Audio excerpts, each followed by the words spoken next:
얼마 전에 불란서에서 끔찍한 테러가 일어났죠. 엊그제 뉴스까지 132명이 죽었고요, 수백 명이 부상을 당했다고 합니다. 2차 대전 이후 프랑스에서 생긴 가장 큰 참사다, 이렇게 말을 하고 있습니다. 보도가 되었다시피 이 테러는 IS, 이슬람 스테이트에 의해서 일어났습니다.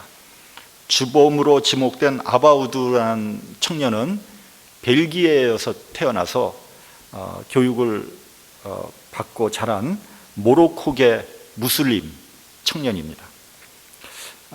프랑스는 유럽에서 무슬림이 가장 많이 살고 있다고 합니다. 한 600만 정도 있다고 하니까 프랑스 전체 인구의 8 내지 10%에 달한다고 합니다. 그러니까 굉장히 많은 거죠. 한국으로 따지면 아마 캐톨릭 신자들이 한 8%, 7%, 8% 된다고 그러니까 그 정도로 많은 겁니다. IS에서 유럽에 대해서 테러를 하겠다고 했을 때 제1순위가 프랑스였습니다. 왜냐하면 프랑스에 그 무슬림들이, 특히 북아프리카에서 온 무슬림들이 가장 많이 살고 있기 때문입니다.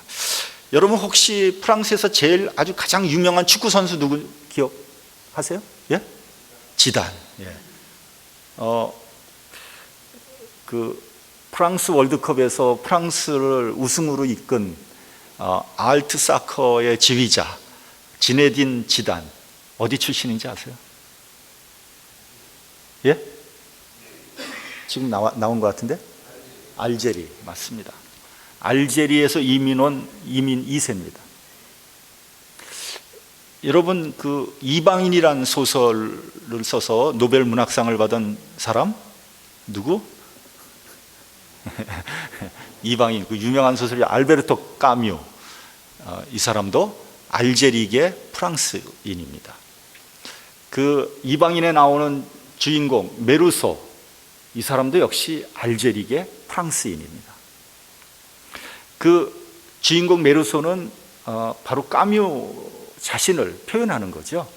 그리고 프랑스에 살고 있는 그 무슬림계 청년들을 상징하는 겁니다. 그 이방인들, 그 소외된 사람들, 어디에도 낄 수 없는 그런 사람들을 이제 보여주고 있는 거죠.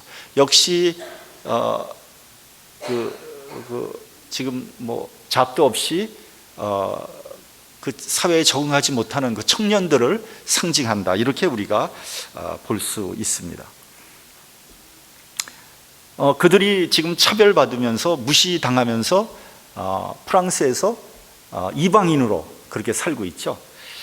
그들의 실업률은 백인들의 실업률의 한 3배 내지 4배 정도 높고요, 그 다음에 잡을 얻어도 제대로 된 잡을 얻을 수 없다고 합니다. 이들이 테러에 가담함으로써 그들의 분노를 표시하는 거죠. 그래서 그들은 지금 유럽의 시한폭탄과 같은 그런 존재가 되고 있는 겁니다. 그렇기 때문에 앞으로도 이와 비슷한 테러가 계속해서 일어날 것이라는 그런 가능성이 다분하다는 게 지금 유럽 사회의 문제입니다. 그 사회에서 태어나서 교육을 받고 자라난 젊은이들이 그 사회의 희망이 되는 것이 아니라 그 사회를 파괴시키는 주역이 되고 있다는 것이 참 슬픈 그런 현실이죠. 그러면 여러분, 이러한 현상이 왜 일어나게 됐는가 하는 겁니다. 왜 이런 현상이 일어나게 됐는가? 이거는 아마 한 1000년 이상 쌓인 그런 종교 또 인종, 문화의 갈등을 우리 세계사 속에서 한번 좀 살펴볼 필요가 있다. 지금 기독교를 대표하는 서방 세계와 이슬람 아랍 제국가의 그 갈등의 요소는 굉장히 많죠. 굉장히 많은데 역사적으로 보면 아주 큰 사건 3가지 사건을 우리가 기억을 해야 됩니다.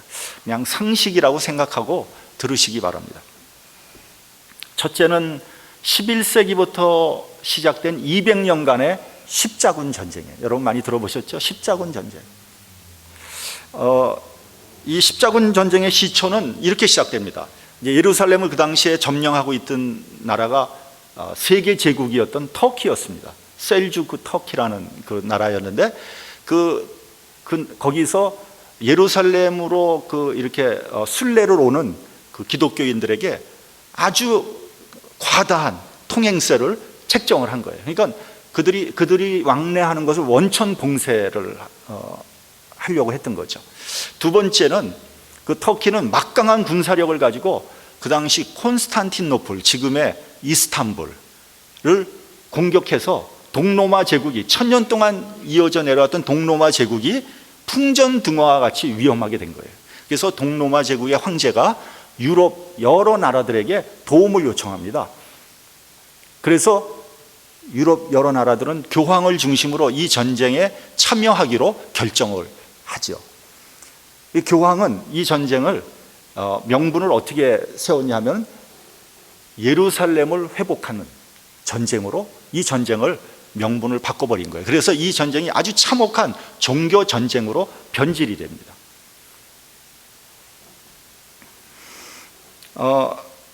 그래서 200여 년 동안 무려 8차례에 걸쳐서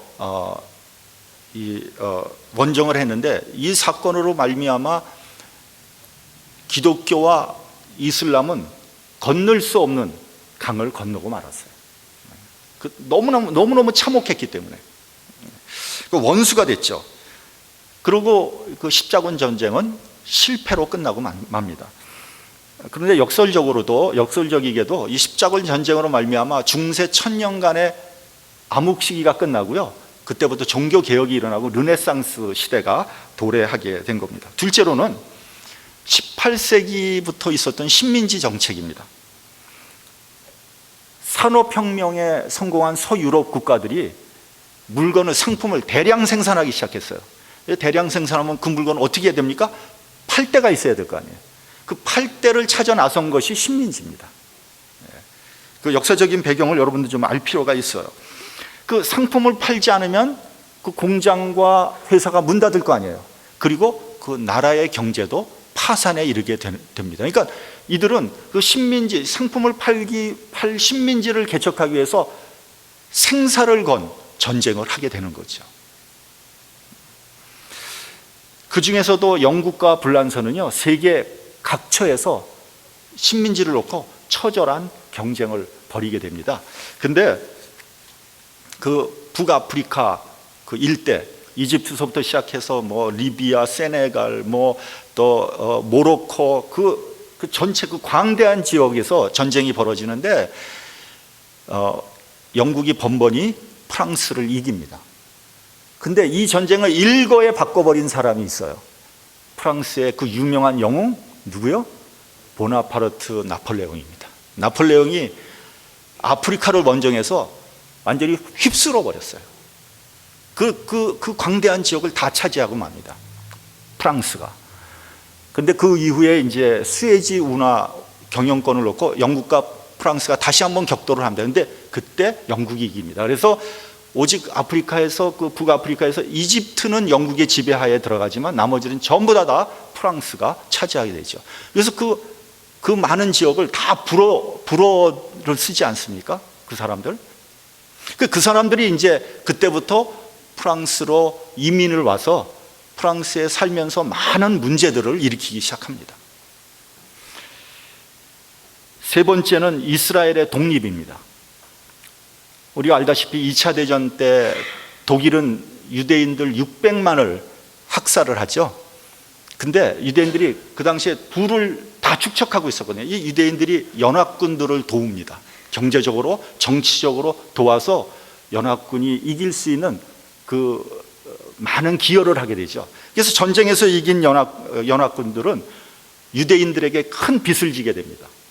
그렇죠? 그리고 동시에 죄의식까지 갖게 되는 거예요. 그래서 유대인들에게 이스라엘을 2000년 만에 팔레스틴 지역에 유대인 나라 이스라엘을 세워주기로 약속을 합니다. 그 약속 때문에 세계 각처에 흩어져 살고 있던 유대인들이 팔레스타인 지역으로 몰려들기 시작하는 거예요. 근데 그때까지 아무런 개념 없이 살고 있던 아랍 족속들은 자기도 모르게 떠밀려 나갈 수밖에 없는 거예요. 유대인들이 막 돈 갖고 들어와서 투자를 하고 그러니까 다 밀려 나가게 되는 거죠. 그래서 이스라엘이 세워진 겁니다. 그러니까 아무 힘도 없었던 아랍 족속들은 강대국의 결정에 대해서 아무런 저항도 할 수 없었어요.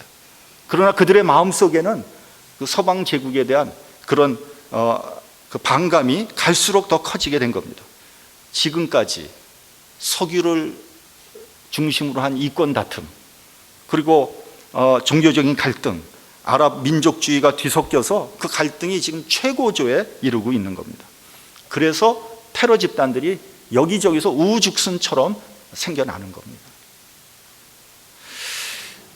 지금 미국과 영국, 프랑스, 심지어는 러시아까지 합해서 IS를 공격한다고 해서 IS가 무너진다고 해도 계속해서 또 다른 테러 집단이 생겨날 수밖에 없는 구조적인 그런 문제를 가지고 있는 겁니다. 그래서 그들의 그 아픈 역사를 보듬어주고 그들의 상처를 치료해 주지 않으면 이 문제는 쉽게 해결될 문제가 아닙니다. 자, 이런 오래된 갈등과 증오를 대할 때 우리는 어떤 태도로 대해야 되는가 하는 것을 한번 생각해 볼 필요가 있습니다. 이것은 개인도 마찬가지예요. 어떤 우리가 개인끼리 어떤 갈등과 미움이 개인끼리 있을 때 우리는 어떤 태도를 취해야 되냐. 종교 단체도 마찬가지입니다. 국가도 마찬가지예요. 첫째는 사실에 대한 정확한 분석이 필요한 거예요. 지금 나타나고 있는 그 상황의 핵심을 제대로 알고 있는가 하는 겁니다. 느낌이나 감정에 휘둘려서는 안 됩니다. 예를 들면 우리가 IS 나쁜 놈이다. 나쁜 놈이죠. 근데 너무 감정적으로 대해서는 이 문제 해결되지 않는 거예요. 많은 오해가 있을 수 있습니다. 사건이 부풀려지거나 혹은 축소될 수 있습니다. 어디까지가 사실인가 하는 것을 정확히 알아야 돼요. 둘째로는 상대방을 이해해야 됩니다. 왜 그러한 행동을 했는가 하는 겁니다. 왜 그런 행동을 했는가? 내 중심으로 생각하지 하면은요 문제가 풀리지 않습니다. 상대방의 입장에서 볼 수 있는 눈이 필요한 거예요. 왜 젊은이들이 IS 같은 집단에 합류하며 왜 끔찍한 테러를 저지르며 심지어는 폭탄을 짊어지고 자폭하지 않습니까? 왜 그러냔 말이죠.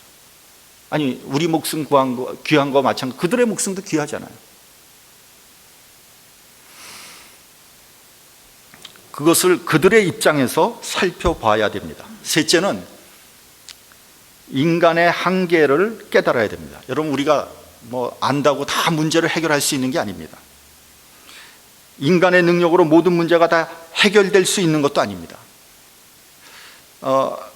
여러분 우리에게 주어진 능력, 재물, 시간, 지식의 한계를 알아야 됩니다. 여러분 내가 돈이 많다고 돈 다 쓸 수 있는 거 아니죠. 그래서 가만히 보면요 돈 끌어모으는 사람 따로 있고요 돈 쓰는 사람 따로 있더라고요. 그래서 여러분 쓰지도 않고 돈만 끌어모으는 사람처럼 어리석은 사람이 없는 거예요. 제가 이렇게 보니까 돈을 꽤 벌어요. 나중에 돌아가실 때 보니까 다 양로원에 주고 병원에 주고 다 없애버리더라고요. 그러지 말고 미리 쓰세요. 엉뚱한 데 다 쓰지 마시고.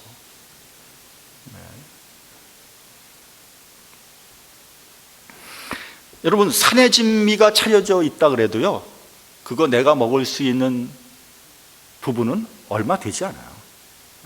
그거 다 못 먹습니다. 여러분 시간도 한계가 있는 겁니다. 나에게 주어진 시간 얼마 되지 않습니다. 그러므로 인간의 한계를 인정하는 것이 중요합니다. 넷째는요 타이밍이에요. 타이밍. 이게 지금 올바른 때인가? 여러분 성경에서는 시간을 두 가지로 나눠서 얘기하지 않습니까? 첫째는 인간적인 시간, 헬라어로 크로노스라 그러지 않습니까? 또 하나는 하나님의 시간, 카이로스. 이게 지금 하나님의 시간인가 하는 겁니다. 괜히 하나님의 시간도 아닌데 용 쓰고 힘써봐야 안 됩니다. 여러분. 마지막으로 하나님의 뜻을 파악해야 됩니다. 그러한 사건 속에 들어가 있는 하나님의 뜻이 무엇인가? 그 끔찍한 그 테러 속에 하나님의 뜻은 무엇인가? 헨리 나우엔이라는 유명한 신학자며 영성가가 있습니다. 이 사람이 많은 책을 썼는데 그 책에서 중요한 것들을 발췌해서 또 책을 만들어요. 그 책의 이름이 희망의 씨앗이라는 책입니다. 그 책에 보면 이런 말이 나옵니다. 메모리아 데이. 이게 뭐냐면 하나님을 기억하라. 지금 어떤 사건이나 어떤 그 징조 속에서 하나님의 뜻을 읽어야 된다는 겁니다. 그런 사건들이 우연히 일어났겠지 뭐. 프랑스 테러는 우연히 일어났겠지 뭐. 불만이 있는 사람 몇 사람이 일으킨 거겠지. 아닙니다. 그 안에 하나님의 깊은 뜻이 있다는 거예요. 나우엔은 이렇게 말했습니다. 사건을 통해서 사고의 중심 이동이 일어나야 된다. 나 중심의 생각에서 하나님 중심의 생각으로 이동해야 됩니다. 여러분, 목적이 내가 아니에요. 목적이 내가 주인공이 아닙니다. 많은 사람들이 자기가 주인공으로 알아요. 내가 주인공 아닙니다. 여러분, 이 세상에 아무리 훌륭한 영웅 호걸이 있다 그래도 그 사람이 주인공이 아니에요. 역사의 주인공은 누구요? 하나님이에요. 그것을 우리가 알아야 됩니다. 그래서 그 사건의 목적을 제대로 알아야지 하나님의 뜻과 계획을 알 수 있는 겁니다.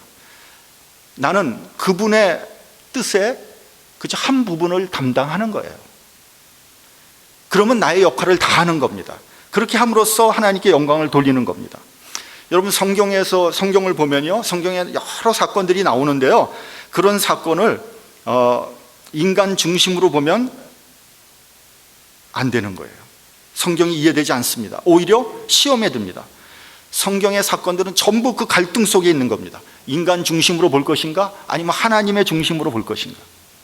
예를 들어 보면요, 하나님께서 에덴 동산을 만들어서 그 인간을 창조하고 에덴 동산에다 놨지 않았습니까?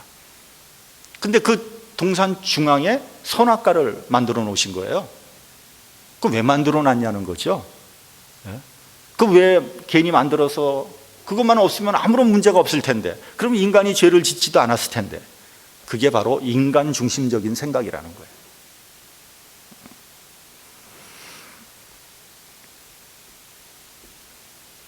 모든 사건 안에는 하나님의 원대한 계획이 있는 겁니다. 그 계획 속에 인간의 가치, 인간의 존재 이유, 인간의 존엄성이 거기에 있는 겁니다. 그것을 우리가 제대로 알 때 진정한 자유를 알게 되고요, 행복을 알게 되는 거예요. 여러분, 인간의 행복은요, 내가 아무리 돈 많이 벌고 높이 올라가고 부귀영화를 누린다고 행복이 되는 게 아니에요. 인간의 행복은 하나님과의 관계에서 생기는 겁니다. 하나님의 관점에서 봤을 때 인간이 행복한 거예요. 만약에 나 중심의 생각으로 우리가 산다면 하나님께 헌신할 사람은 아무도 없죠. 자신의 권리와 특권을 포기하고 하나님을 위해서 모든 것을 바친 사도 바울과 같은 사람이 나올 수가 없는 겁니다. 그렇기 때문에 우리의 생각을 나 중심에서 하나님의 중심의 생각으로 바꿔야 된다, 이런 얘기입니다. 자, 오늘 본문을 보면요, 본문에 아주 중요한 키워드가 몇 개가 있습니다. 첫째는 징조입니다. 징조. 오늘 본문을 시작하면서 예수님은 이런 예언을 하십니다. 성전이 무너질 것이다. 그날에 이르면 돌 하나도 돌 위에 남아있지 않고 다 무너질 것이다. 이거는 무시무시한 예언입니다. 그 당시에 만약에 유대인들이 그 얘기를 들으면요, 성전이 무너진다, 그러면 이 세상 끝나는 날이에요. 그 세상 망하는 날입니다. 그래서 예수님도 성전 파괴 사건을 비유해서 종말을 우리에게 설명하고 있는 겁니다. 제자들이 물어봅니다.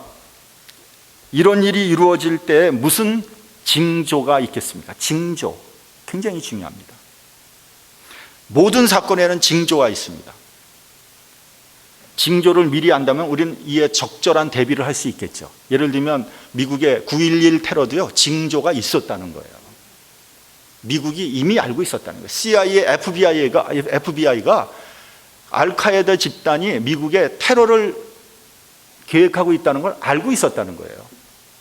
근데 그들 집단을 과소평가한 거죠. 여러분, 프랑스 테러, 프랑스 정보 당국이 정보 가지고 있었습니다. 알았다는 거예요. 그런데 아바우드가, 그 주범인 아바우드가 프랑스에 들어와 있는 거 몰랐다는 거예요. 그걸 몰랐다는 거예요. 제대로 대비하지 못한 거죠. 하물며 세상 종말이 되는데 징조가 없겠습니까? 징조가 있는 거예요. 근데 여러분, 너무 징조에 집착하지는 마십시오. 왜냐하면 많은 사람들이 그 징조에 집착하다가 잘못되거나 이단에 빠지는 일이 일어났기 때문입니다. 우리 본문 20절을 한번 같이 봉독하겠습니다. 본문 20절. 자, 시작. 너희가 예루살렘이 군대들에게 에워싸이는 것을 보거든 그 멸망이 가까운 줄을 알라. 어떻습니까, 여러분? 지금 예루살렘이 군대들에게 에워싸여 있습니까? 그렇죠. 에워싸여 있죠. 이스라엘은 시작부터 아랍의 여러 나라들에게 에워싸여 있었습니다. 여차하면 지금이라도 전쟁 터질 수 있어요. 화약고입니다. 화약고. 여태까지 이스라엘과 아랍 여러 나라들과 전쟁이 여러 번 일어났지만 이스라엘이 한 번도 지지 않았어요. 백전백승이에요.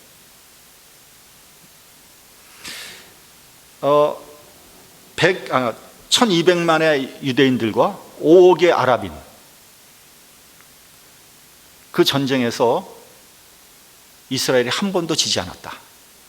이건 뭘 의미하는 겁니까? 물론 지금은 이스라엘이 뭐 군사력이나 장비에서 월등합니다. 근데 과거 수십 년 전만 해도 그렇지 않았습니다.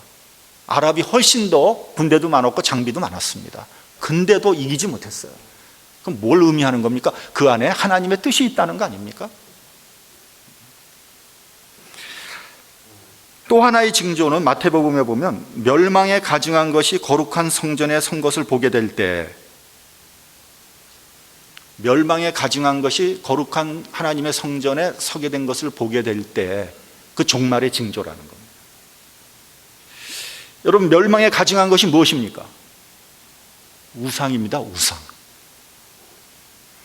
우상이 거룩한 성전에 하나님 대신 선 것을 볼 때 종말이 온다는 겁니다. 어떻습니까, 여러분? 지금 하나님의 성전에 그 멸망에 가증한 것이 서 있습니까? 여러분, 어떻게 생각하십니까? 네. 실제로 그런 사건이 있었어요. 실제로 BC 167년에 시리아의 안티오쿠스 에피파네스라는 왕이 있었는데, 이 사람이 예루살렘을 공격합니다. 예루살렘을 점령해, 이스라엘을 점령했어요. 그래서 예루살렘 성전에서 성전 안에 제우스상을 세웁니다. 그리고 돼지 피를 뿌립니다. 그리고 돼지를 제물로 삼아서 제사를 지냅니다. 그리고 성경을 전부 다 불태워버립니다. 할례를 금지합니다. 일체의 유대인들의 종교 행사를 금지했어요. 만약에 이것을 어기는 자가 발견되면 가차없이 죽여버렸습니다. 그래서 이스라엘은 전례 없이 종교적인 탄압을 받게 됩니다. 그래서 유대인들이 여기에서 극렬하게 저항을 하죠. 그 중에 마카비 형제가 있는데, 그 형제가 이끄는 저항군이 불리한 형세를 뒤집고 시리아군을 격파하고 독립을 쟁취하게 됩니다. 그것이 마카비 왕조의 시초가 되고요. 시리아군을 물리치고 성전을 회복하게 된 것을 기념하는 절기가 뭔지 아세요? 예, 성경에 나오는데 그 성전을 회복하는 절기, 성경에 나옵니다. 예? 예, 그 지금 히브리어로 얘기했어요. 하누카. 아니, 한국말로 성경에 나와요. 예, 수전절입니다. 수전절. 하누카라고 합니다. 요한복음 10장에 보면요, 예루살렘의 수전절이 이르니 때는 겨울이라 예수께서 성전한 솔로몬 행각에 다니시니, 이렇게 되어 있습니다. 그러니까 예수님도 이 수전절을 지키셨다는 것을 알 수 있습니다. 여러분, 12월이 되면 유대인들이 성탄절을 지켜요, 안 지켜요? 안 지키죠. 예, 안 지킵니다. 근데 그 대신 성전 회복한 날 하누카를 아주 성대하게 지킵니다. 거룩한 성전에 가증한 우상이 서게 되는 날, 멸망이 가까운 겁니다. 자, 여러분, 그렇다면 지금이 멸망의 마지막 때입니까?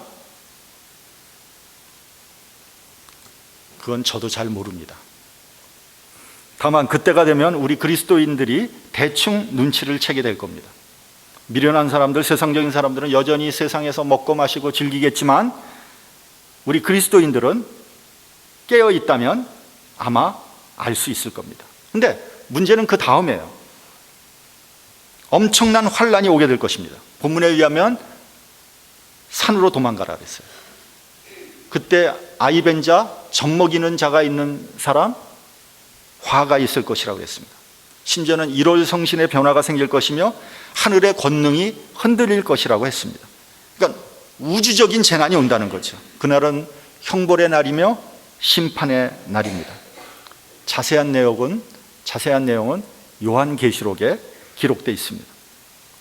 근데 여러분, 많은 사람들이 종말에 닥칠 엄청난 고난을 두려워합니다. 물론 두렵죠. 그러나 너무 걱정하지 않아도 됩니다. 왜냐하면 고난은 있지만 주님께서 책임지실 것이기 때문입니다. 고난이 좀 있으면 어떻습니까? 여러분, 지금은 고난 없습니까? 있잖아요. 근데 주님께서 함께 하시면 무슨 걱정이 되겠습니까? 본문 18절을 봐도 이렇게 되어 있습니다. 너희 머리털 하나도 상치 아니한다고 했습니다.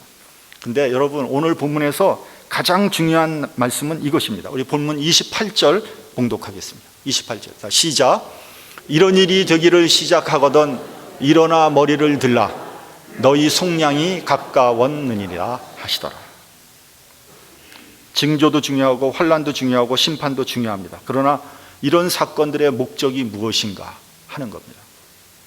너희의 구속이 가까워졌다는 거예요. 사건의 중심이요, 땅도 아니고요, 이 세상도 아니고요, 우주도 아닙니다. 하나님의 백성에 초점이 맞추어져 있습니다. 하나님의 백성을 구원해내는 겁니다.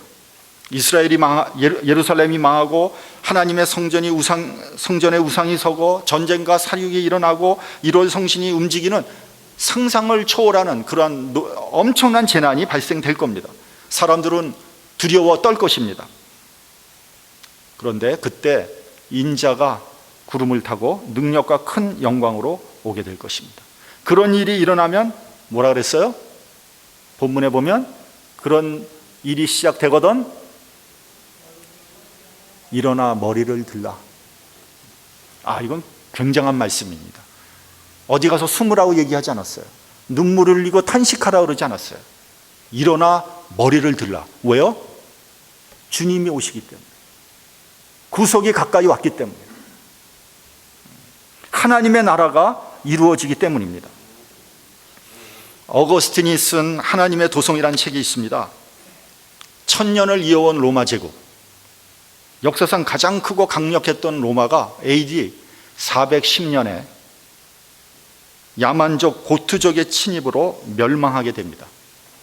컨스탄틴 대제가 기독교를 공인한 지 채 100년이 되지 않아서 인간 같지도 않았던 야만족에 의해서 기독교 국가가 철저하게 짓밟히고 말았습니다. 이는 기독교 신자들에겐 받아들일 수 없는 충격적인 사실이었습니다. 하나님을 국가의 신으로 섬기면 모든 일이 형통하고 발전할 것이라는 그들의 기대는 여지없이 무너지고 말았습니다.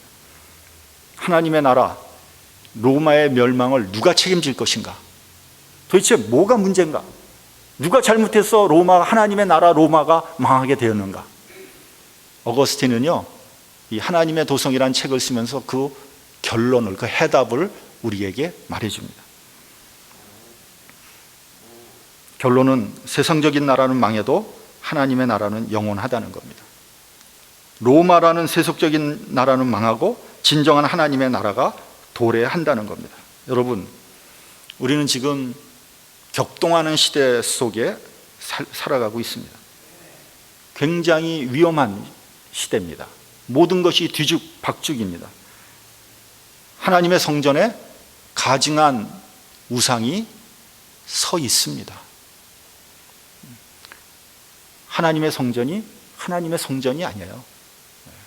온갖 우상과 술수, 인간적인 그런 일들이 하나님의 성전 안에서 벌어지고 있습니다. 여러분, 우상이라 해가지고 그냥 제우스상이 서야지 우상인 줄 아세요? 그렇지 않습니다. 우리 가운데 아픔이 있고 상처가 있고 고난이 있습니다. 우리가 고난 가운데 살아가지만 고난에 대한 바른 이해가 필요합니다. 역사에 대한 바른 신앙적인 이해가 필요합니다. 세상 사람들은 고난을 당하면 세상을 원만하고 하나님을 비난하지만 우리 그리스도인들은 고난 속에서 하나님을 찾으며 하나님을 찬양하게 되는 겁니다.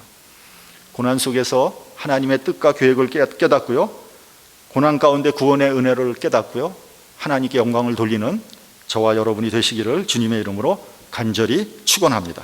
기도하겠습니다.